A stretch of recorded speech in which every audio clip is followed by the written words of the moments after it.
Hello everyone, welcome. In this video, we are going to discuss about between and not between operator in MySQL. Basically इसके बारे में मैंने detail videos पहले बना चुका है।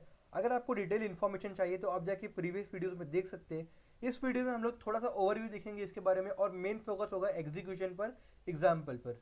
तो वीडियो को स्टार्ट करने से पहले आई वुड रिकमेंड कि अगर आपको वीडियो अच्छा लगे, आपको कॉन्सेप्ट समझ में आए, तो do like, share and comment on the video and also subscribe to my YouTube channel so that you can get updates of the upcoming videos. Start करते हैं वीडियो के साथ। सबसे पहले what is between operator and why it's used. तो देखो, हम लोग सबको पता है कि बिटवीन का मीनिंग क्या होता है। दो रेंज के बीच में अगर कोई काम करना होता है तो हम लोग बिटवीन का टर्म यूज करते हैं। तो अगर हम लोग को किसी टेबल में से एक्सट्रैक्ट करना है वैल्यू किसी गिवन रेंज के अंदर, लाइक हमारे पास दो रेंज है, आईडी है 10 से लेके 20 तक के बीच में। अगर हमें चाहिए कि हम लोग को उन आईडीज़ का इन्फॉर्मेशन चाहिए जिनका आईडी का नंबर 10 से लेके 15 के बीच में हो, तो हम लोग वहाँ पर बिटवीन ऑपरेटर का यूज़ कर सकते हैं। लाइक 10 से लेके 15 का कंडीशन डाल सकते हैं। अब बिटवीन ऑपरेटर हम लोग किसी भी चीज़ पर परफॉर्म कर सकते हैं, लाइक नंबर्स पर, टेक्स्ट पर या फिर डेट के ऊपर। अब बिटवीन ऑपरेटर में दो चीज़ें इंपॉर्टेंट याद रखनी है। पहला कि बिटवीन ऑपरेटर कभी भी किसी गिवन रेंज पे परफॉर्म होगा, और दूसरा बिटवीन ऑपरेटर जिस भी रेंज पर लगेगा उसकी दोनों एंड पॉइंट की वैल्यूज़ वो भी इंक्लूडेड हो जाएगी रिजल्ट में। मतलब अगर मैं रेंज पर, समझिए एक रेंज है 10 to 15, उसके ऊपर मैं बिटवीन ऑपरेशन परफॉर्म करता हूँ, तो 10 और 15 ये दोनों नंबर्स का डेटा भी एक्सट्रैक्ट हो जाएगा रिजल्ट के अंदर। सिंपली आप सिंटैक्स देखते हैं बिटवीन ऑपरेटर का। Select column name from table name. यहाँ पर कॉलम नेम जिसका डेटा हमें चाहिए, और फ्रॉम टेबल नेम जिस जहाँ से हम लोग डेटा चाहिए। वेयर कॉलम नेम मतलब जिस कॉलम के ऊपर कंडीशन लग रहा है। अगर आईडी कॉलम के ऊपर कंडीशन लग रहा है तो आईडी, सैलरी लग रहा है तो सैलरी, अलग अलग कंडीशन कॉलम का नेम यहाँ पर आ सकता है। बिटवीन वैल्यू 1 एंड वैल्यू 2, जिस भी वैल्यू के बीच में हम लोग बिटवीन लगा रहे हैं उन दोनों को यहाँ पर लिखना है, और सेपरेटेड बाय एन एंड।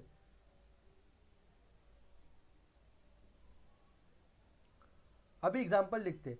समझिए मेरे पास एक टेबल है स्टूडेंट डिटेल्स, उसके अंदर एक मुझे चाहिए कि स्टूडेंट आईडी का डेटा मिले जहाँ पर स्टूडेंट आईडी 10 से 20 के बीच में हो। तो मैं उसको कैसे लिखूंगा एसक्यूएल क्वेरी में? Select student ID from student details way student ID between 10 to 20।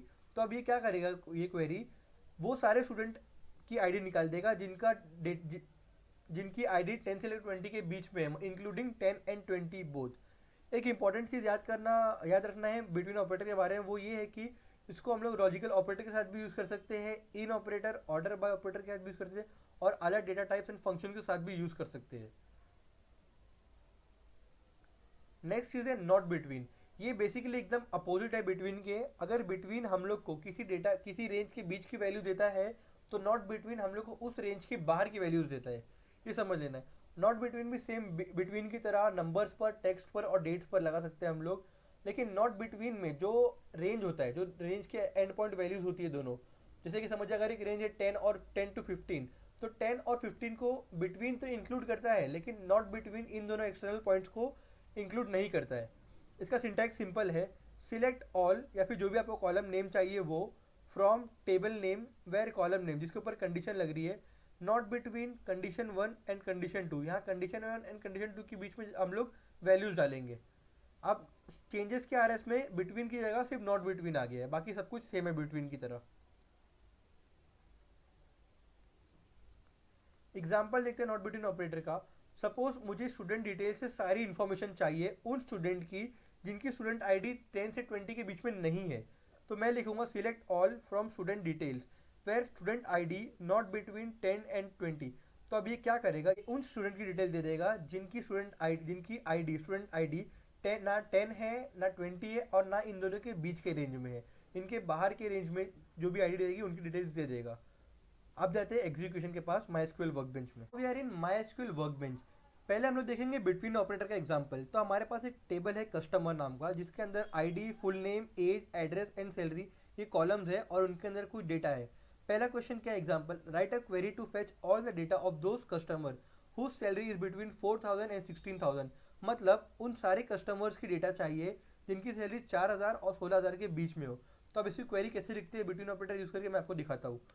Select, सारी डेटा चाहिए तो select all from customer where salary between where salary between 4,000 and 16,000। तो अभी मैं इसको एग्जीक्यूट करके देखता हूँ। ओके, सो ये था हमारा ओरिजिनल टेबल। अभी इसके अंदर 16,000 और 4,000 के बीच में वैल्यूज़ दो ही थी, अनस खान, रोहित शर्मा, इनकी 5,000 एंड 13,000। बाकी सारी वैल्यूज़ रेंज के बाहर की थी। अब हम लोग देखते हैं रिजल्ट में क्या आया हमें। रिजल्ट में हमारे पास दो डिटेल आ गई, अनस खान एंड रोहित शर्मा, मतलब डेटा करेक्ट आया हमें एज पर एक्सपेक्टेशन। जाते हैं नेक्स्ट एग्जाम्पल के पास। इसमें क्या है, write a query to fetch ID, full name, age of those customer whose age is between 15 and 40। मतलब हम लोग को आईडी चाहिए, फुल नेम चाहिए और एज चाहिए वो कस्टमर्स का जिनकी एज 15 से 40 के बीच में हो। तो स्टार्ट करते हुए क्वेरी लिखना, select all from customer where age between 15 and 40। Okay, so मैंने गलती से यहाँ पर ऑल कर दिया है। हमें आईडी चाहिए था, full name and address and age चाहिए था। ओके, सो अभी एग्जीक्यूट करके देखते हैं इसको भी। ओके, सो हमारे पास आ गया एक डेटा आउटपुट। ये हमारा आउटपुट है, ये हमारा ओरिजिनल टेबल है। यहाँ पर एजेस 22, 22, 18, ये सारी एजेस थी जो ये रेंज के बीच में थी। अब हम लोग देखते हैं आउटपुट में क्या है हमें। 22, 22, 18 एंड 38। ओके, ये चार वैल्यूज़ थी जो ये रेंज के बीच में 15 एंड 40 के। तो मतलब हमें डेटा बराबर आ गया आउटपुट में। तो होप आपको बिटवीन का एग्जांपल समझा होगा अच्छे से।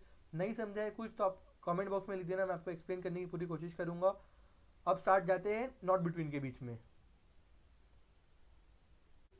तो अभी हम लोग आ गए हैं नॉट बिटवीन ऑपरेटर का एग्जांपल देखने।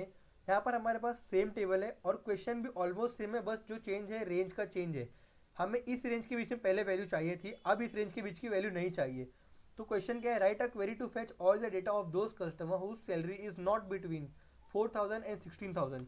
इसकी क्वेरी कैसे लिखना है मैं दिखाता हूँ। Select all from customer where salary, पहले हम लोग बिटवीन लिख रहे थे, बिटवीन के टाइम अब नॉट बिटवीन हम लोग लिखेंगे not between 4,000 and 16,000। Okay, execute करके देखते हैं इसको हम लोग। तो एक्सपेक्टेड वैल्यू क्या होनी चाहिए हमारी, 28,000, 30,000 एंड 50,000 और 1,000। ये चारों हमारा ये होना चाहिए, आउटपुट में आना चाहिए चारों रोज। मतलब 15 आईडी वाली, 24 आईडी वाली, 3 और 50, ये चारों डेटा हमारे पास आउटपुट में आना चाहिए। ओके, सो बेसिकली आउटपुट में हमारे पास जो एक्सपेक्टेड था वही आया है, 15, 24, 3 और 50। यहाँ पर सैलरी का रेंज भी 10, 30,000, 28,000 एंड 50 है, जो इस रेंज से बाहर है। तो मतलब ये क्वेरी प्रॉपरली रन हुई है। अब नेक्स्ट एग्जांपल पे आते हैं। Write a query to fetch ID, full name and age of those customer whose age is not between 15 and 40। तो select ID, full name, age from customer where age not between, क्या है range, 15 and 40। तो इस range के बाहर जो भी होगा वैल्यू वो हमें एज उनकी डेटा हमें चाहिए। एग्जीक्यूट करते हैं इसको। ओके, तो 15 एंड 40 के बाहर ये आउटपुट है 42 एंड 47 एज वाला। हम लोग इसको कंपेयर करते हैं टेबल के साथ। ओके, सो दो ही एज ऐसी है हमारे पास जो इस रेंज के बाहर है, बाकी सारी एजेस 18, 38, 22, 22 ये इस रेंज के अंदर आती है, लेकिन हमें इसके बाहर वाली वैल्यू चाहिए थी। तो आउटपुट में हमारे पास क्या आया, 42 एंड 47। मतलब ये क्वेरी प्रॉपरली परफॉर्म हुई है। तो आई होप आपको बिटवीन एंड नॉट बिटवीन का कॉन्सेप्ट समझा होगा। तब तक के लिए thank you so much for watching the video. Do like, share and subscribe to the YouTube channel.